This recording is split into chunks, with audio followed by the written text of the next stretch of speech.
নাম বলতে সমস্যা কোথায়? আপনি নাম বললে সমস্যাটা কোথায়?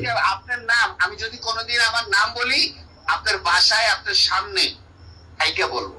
আমার বাপ যদি আমাকে জন্ম দিয়ে থাকে, বাংলাদেশ আওয়ামী লীগ আবার ফিরবে এবং ভয়ঙ্কর হবে। এই জামাতের যত বংশ বীজ আছে না, তত বীজ আছে না, আমরা তো ইন্ডিয়া ভেঙে আসতে পারছি। এই জামাতের যারা বীজ আছে এরা তো পাকিস্তানও যেতে পারবে না। পাকিস্তান যেতে হলে তো ইন্ডিয়া পাঁচ করে দিতে হবে, হ্যাঁ, ইয়ারেও যেতে পারবে না, কোন দিক দিয়ে যেতে পারবে না, কোথায় যাবে? হ্যাঁ, আমরা তো সবাই বেঁচে আছি। হয়তো বা কিছু লোকজন নিরীহ কিছু নেতা কর্মীদের উপর অত্যাচার করে মেরে ফেলানো হয়েছে, হ্যাঁ, ম্যাক্সিমাম বেঁচে আছি। কিন্তু বাংলাদেশ আওয়ামী লীগের 4 কোটির উপরে নেতা কর্মী আছে, একদম নেতা কর্মী।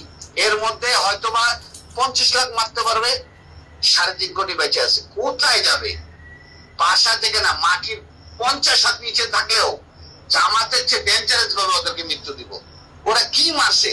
ওরা হচ্ছে ভয়ঙ্কর ভাবে মারবো। এটা প্রশাসনের লোক হোক, আর্মির লোক হোক, আর ওই রাজনৈতিক নেতা কর্মী হোক, কাউরে মাফ করবো না, মনে রেখেন আপনি। ওসি সাহেব, আপনাকে আমি বললাম আপনার উত্তরা থানার যে কটা সাব ইন্সপেক্টর আমাদের আওয়ামী লীগের নেতা কর্মীদের অত্যাচার করতেছে, ওদের পরিবার সুদ্ধা কানবে, বসে বসে রাস্তায় বসে বসে কানবে। আপনি আমাকে সুনির্দিষ্ট ভাবে দেখান যে কারোর উপরে কোনো নির্যাতন আমার লোকজন করছে কিনা, আমি তাদের বিরুদ্ধে অবস্থায় ছিলাম।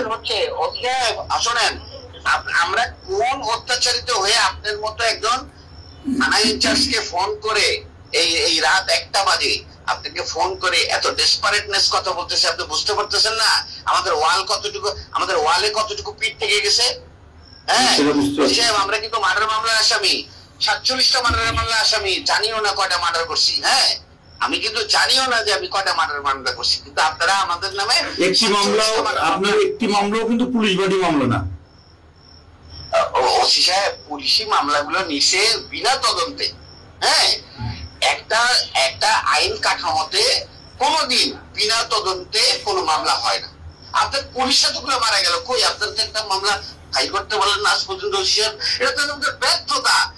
আপনাদের চাকরি করা উচিত না। এটা সত্য, এটা সত্য।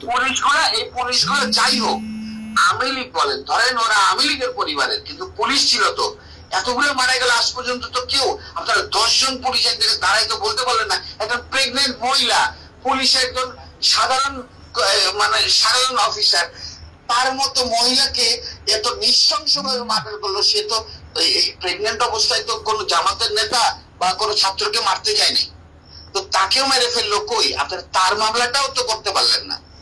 তা আপনারা কোন সিদ্ধান্তই আপনাদের বাস্তবায়ন হবে না। আমরা রাজনীতি করে এসেছি, আমি আজকে 21 বছর প্রেসিডেন্ট সেক্রেটারি। আমার কি ওই ধারণা নাই বাংলাদেশের রাজনীতি কোন দেশের মানে কথায় চলে? আমেরিকা কয়দিন সেভ করবে?